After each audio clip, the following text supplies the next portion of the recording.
বাংলাদেশের প্রবীণ রাজনীতিবিদ এবং সর্বজন শ্রদ্ধেয় রাজনীতিবিদ মির্জা ফখরুল ইসলাম আলমগীর রাষ্ট্রপতি হিসেবে শপথ গ্রহণ করেছেন।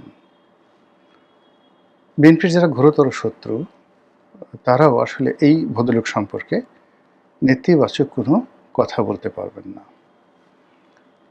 রাজনীতিতে সাধারণত ঘুষ, দুর্নীতি, অনিয়ম, স্বজনপ্রীতি থেকে শুরু করে আরও অনেক বিষয়াদি সামনে আসে। কিন্তু মির্জা ফখরুল সাহেবের যে সুদীর্ঘকালের রাজনীতি, সেই সুদীর্ঘকালের রাজনীতিতে এই বিষয়গুলো সামনে আসেনি। কেবলমাত্র তার ভাই, তবুও জনগণ তার নাম জানে না, তিনি স্থানীয় রাজনীতি করেন, ঠাকুরগাঁয়ের স্থানীয় রাজনীতি করেন, তার সম্পর্কে ২-৪ জন হালকা পাতলা কানাঘুষা করেছেন। আর সাম্প্রতিক সময় বিদেশে থাকে এক বিহারি পুত্র হিসেবে যিনি সমধিক পরিচিত, সেই বিহারি পুত্র এই বয়োবৃদ্ধ সর্বজন শ্রদ্ধেয় মানুষের ব্যক্তিগত চরিত্র নিয়ে খুবই বাজে এবং অশালীন কিছু কথা বলার চেষ্টা করেছেন।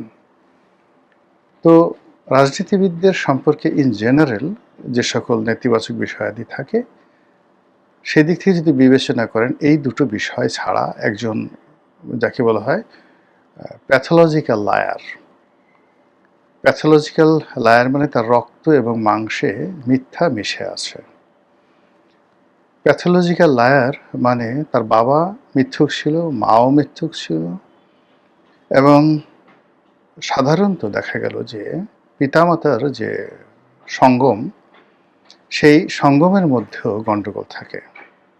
অর্থাৎ জন্মের যাদের ঠাঁই ঠিকানা নেই, কখনো জারজ হয়, কখনো আরও মন্দ কিছু হয়ে যায়।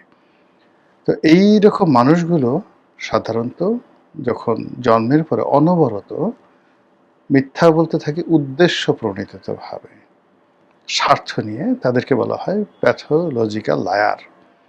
তো ওই যে বিদেশের যে বিহারি পুত্র, যাকে আমরা অনেকে ইল্লু বলি, সেই ইল্লু মিয়া মির্জা ফখরুল সাহেব সম্পর্কে যে ইঙ্গিত দিয়েছেন, নোংরা ইঙ্গিত, এগুলো সাধারণত তার মায়ের ক্ষেত্রে, তার বাবার ক্ষেত্রে হয়তো প্রযোজ্য। কিন্তু মির্জা ফখরুল সাহেবের যারা ঘোরতর শত্রু, তারাও এই কথা বিশ্বাস করবেন না।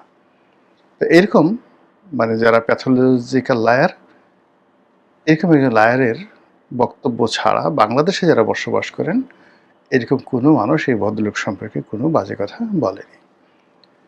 তো সেই অবস্থাতে যখন তিনি রাষ্ট্রপতি পদে গেলেন, সবাই ধরে নিয়েছে যে এবার সেখানে সাহিত্য যাবে, সংস্কৃতি যাবে, জ্ঞান যাবে, গরিমা যাবে, কবিতা যাবে, আরও অনেক কিছু। এর কারণ হলো তিনি কবিতা প্রেমী একজন মানুষ।